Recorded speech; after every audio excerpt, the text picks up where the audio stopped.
Assalamualaikum warahmatullahi wabarakatuh. Alhamdulillah, nahmaduhu wa nasta'inuhu wa nastaghfiruh wa na'udzu billahi min shururi anfusina wa min sayyiati a'malina. May yahdihillahu fala mudilla lahu wa may yudlil fala hadiya lahu. Asyhadu an la ilaha illallah wahdahu la syarika lahu wa asyhadu anna Muhammadan abduhu wa rasuluh. Qala Allah ta'ala a'udzu billahi minasyaitonir rajim. Ya ayyuhalladzina amanu taqullaha haqqa tuqatih wa la tamutunna illa wa antum muslimun. Alhamdulillah, puji dan syukur adalah sama-sama kita panjatkan kepada Allah Subhanahu wa taala atas segala nikmat karunia yang telah diberikan kepada kita. Pada kesempatan malam hari ini kita bisa sama-sama hadir untuk melaksanakan salat tarawih terakhir. Jadi kita diminta untuk mengenalkan 30 hari. Tapi ada juga saudara kita yang besok sudah berlebaran. Alhamdulillah, tidak apa-apa. Salam dan salam semoga senantiasa tercurah dari pagi dan kita Nabi Muhammad Sallallahu Alaihi Wasallam serta para keluarga, para sahabat dan para pengikutnya istiqomah hingga yang nanti, termasuk kita bersama insya Allah, dan kita mengharapkan sama beliau nanti di yaumil akhir.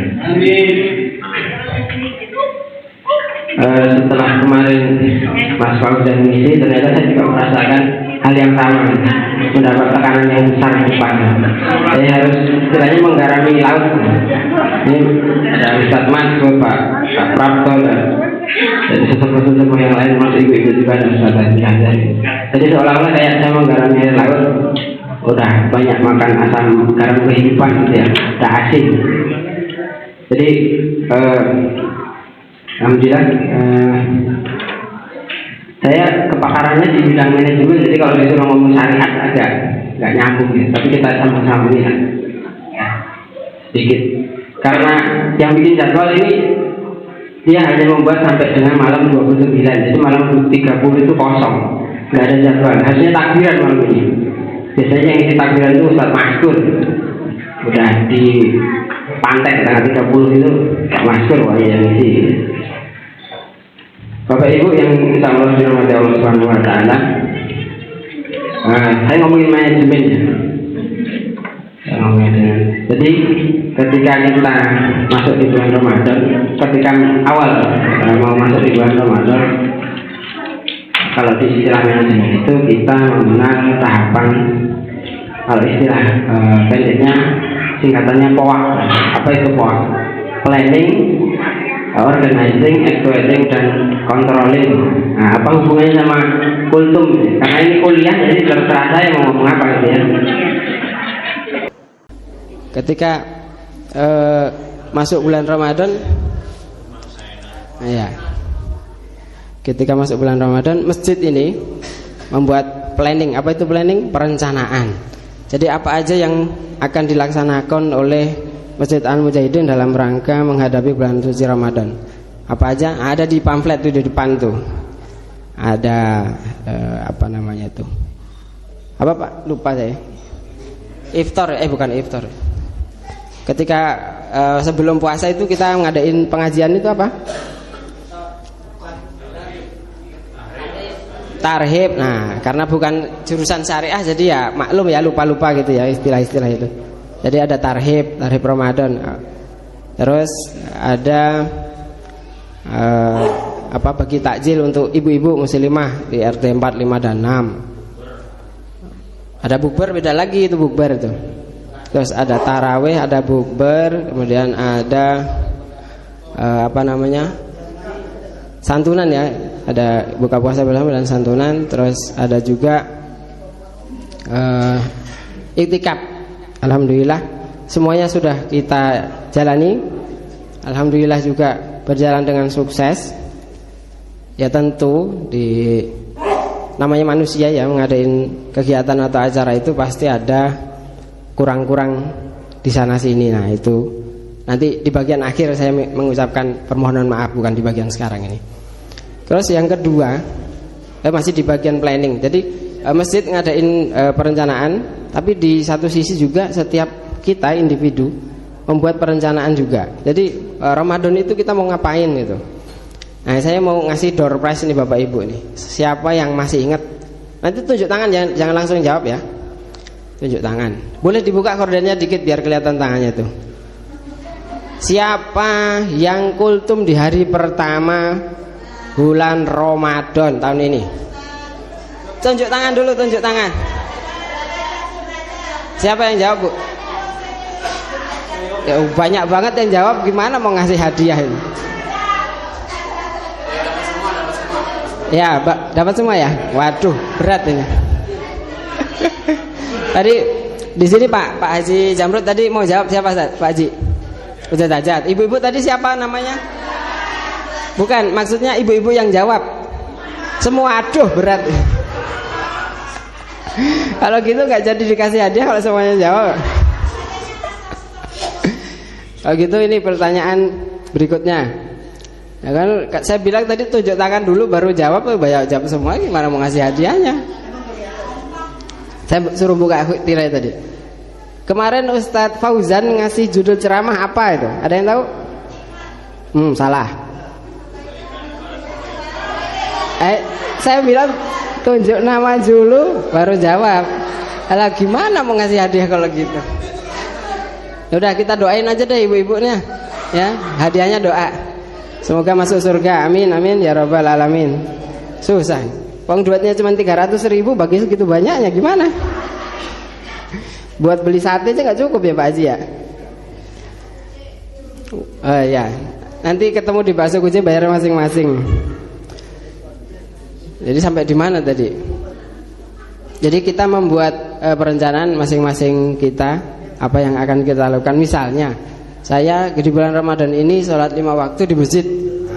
Ada yang tercapai sholat 5 waktu di masjid? Sholat 5 waktunya di masjid selama 30 hari? Ada? Alhamdulillah kalau ada. Terus ada juga yang membuat target, saya sholat subuh tepat waktu di masjid, tidak ketinggalan 1 rakaat pun. Ada? Nggak ngaku, ya udah, ada berarti ya. Terus misalnya ada lagi membuat perencanaan, saya mau khatam minimal 1 kali. Nah ini door prize nih, siapa yang bisa yang khatam 10 kali di bulan Ramadan ini? Ada? Aduh, enggak ada. Lewat door prize-nya. 9 kali?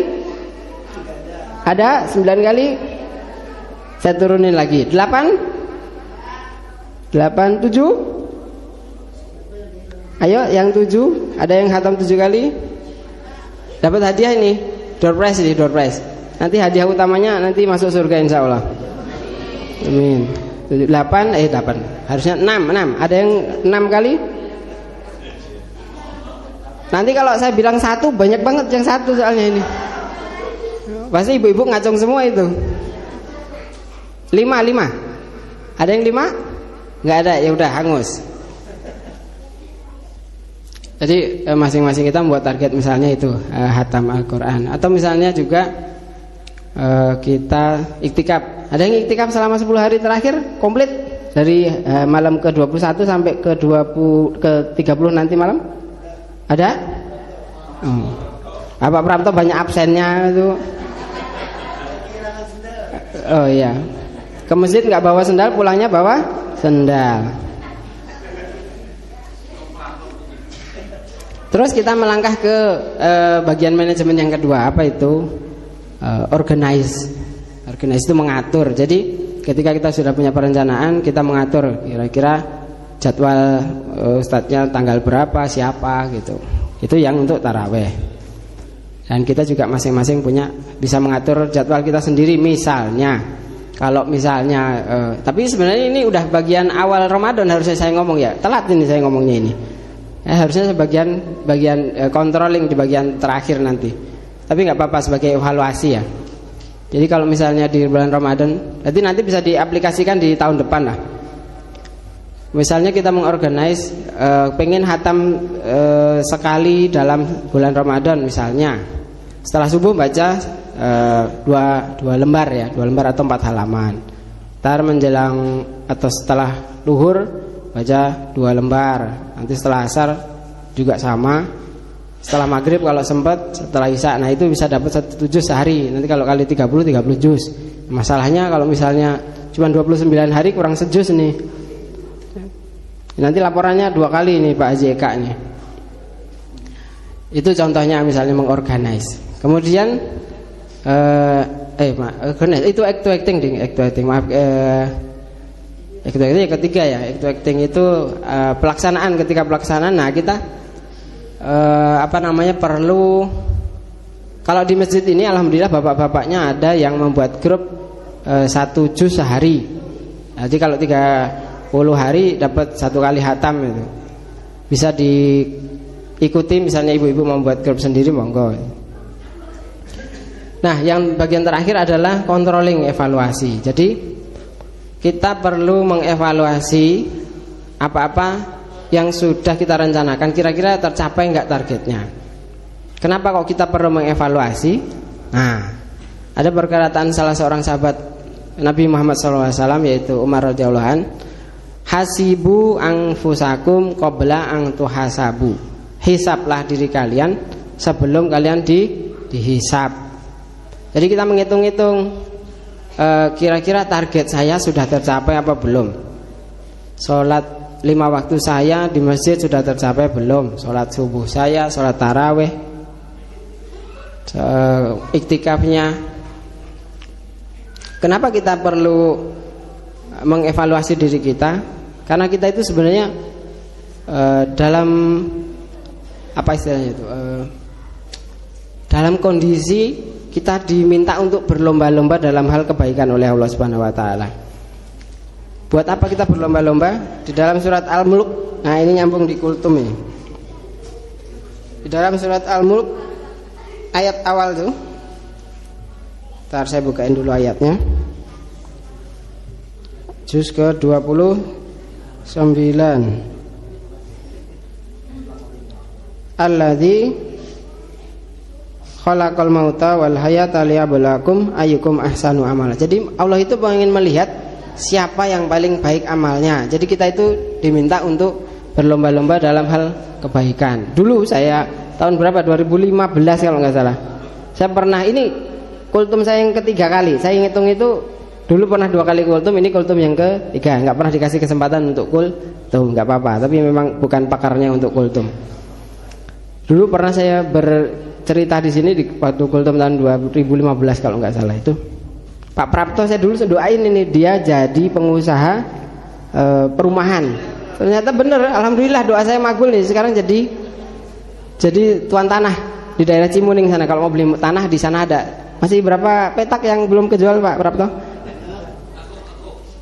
Jadi saya bercerita, Pak Prapto ini punya tanah, kemudian dia ada fasilitas rumah, ada fasilitas listrik, komplit perabotannya plus kebun. Kemudian salah satu di antara kita disuruh tinggal di sana. Yang diminta Pak Prapto pada waktu itu cuman satu, berterima kasihlah kepada saya. Itu aja yang diminta. Sama seperti kita hidup di dunia ini, Allah pengen kita itu menghamba kepada Allah Subhanahu wa taala. Cuman itu yang diminta, nggak ada yang lain. Jadi aneh kalau misalnya kita sudah dikasih hidup, dikasih fasilitas, tidak berterima kasih kepada Allah, tetapi malah berterima kasih kepada selain Allah. Adakah kira-kira orang seperti itu? Ada. Itu orang-orang yang bahasanya agak kasar ya, kafir. Kelamaan ya? Aduh, mohon maaf nih kalau kelamaan nih. Ntar lagi dikit. Pak Prapto udah nggak betah nih kayaknya. Padahal saya doain dia bagus loh. Jadi waktu itu saya cerita begitu. Nah, ternyata bukan cuma satu orang yang dikasih fasilitas itu, ada banyak. Nah, yang dinilai oleh Pak Prapto adalah yang paling berterima kasih kepada dia, sama seperti kita manusia ini. Oleh Allah Subhanahu wa taala dilihat siapa yang paling baik, siapa yang paling bersyukur, siapa yang paling bertakwa. Jadi setelah kita evaluasi amalan-amalan di bulan Ramadan ini, tujuan utamanya adalah kita menjadi orang-orang yang bertakwa. Nah, apa keuntungan orang yang bertakwa? Nih, saya bukain contekan, bentar. Keuntungan orang yang bertakwa itu, yang pertama adalah urusannya dimudahkan oleh Allah Subhanahu wa taala. Siapa yang enggak punya masalah? Pasti semua orang punya masalah. Tetapi ketika kita bertakwa kepada Allah, alhamdulillahnya kita dikasih kemudahan dalam mencari jalan keluar dari setiap masalah. Nanti dibuka di surat Al-Lail ayat 5 sampai 7. Saya nggak baca di sini. Kemudian apalagi? Kita akan memperoleh jalan keluar dan rezeki yang tidak diprediksi sebelumnya. Nah, itu enaknya orang bertakwa. Yang ketiga adalah dihapus kesalahan dan dihapus dosa yang dilakukan. Kalau dihapus kesalahan dan dosa artinya masuk surga. Nah, itu keuntungan orang yang bertakwa. Kemudian menjadi penghuni surga Audaya. Terus ada satu lagi dalam surat Al-A'raf ayat 96, ini saya baca suratnya ini. A'udzubillahi minasyaitonirrajim. Walau anna ahlul qura amanu wattaqau lafatahna 'alaihim barakatim minas samawati wal ard walakin kadzdzabu fa akhadnahum bima kanu yaksibun. Dan sekiranya penduduk negeri beriman dan bertakwa, pasti kami akan melimpahkan kepada mereka berkah dari langit dan bumi. Tetapi ternyata mereka mendustakan ayat-ayat kami, maka kami siksa mereka sesuai dengan apa yang mereka kerjakan. Jadi keuntungan orang yang bertakwa itu banyak, ya, seperti yang saya sebutkan tadi. Terus itu tadi bagian akhir yang saya sampaikan. Ya, penutupnya begini. Dalam pelaksanaan kegiatan di masjid kita ini, tentu ada banyak hal-hal yang mungkin masih kurang di sana sini. Untuk itu kami memohon maaf apabila ada kekurangan di sana sini. Terus kami juga menunggu saran dan kritik Bapak Ibu, tentu untuk membangun masjid kita ini bersama-sama. Al-haqqu min rabbik fala takunanna minal mumtarin. Kebenaran itu datangnya dari Allah, dan kesalahan apa yang saya sampaikan itu datang dari hawa nafsu saya pribadi. Untuk itu saya mohon maaf. Saya mohon dibukakan pintu maaf yang sebesar-besarnya. Tiada lain tiada bukan, ini hanya sekedar pengingat bersama-sama Bapak Ibu semua, khususnya buat saya pribadi. Kurang lebihnya apa yang saya sampaikan saya akhiri dengan permohonan maaf. Akhirul kalam, assalamualaikum warahmatullahi wabarakatuh.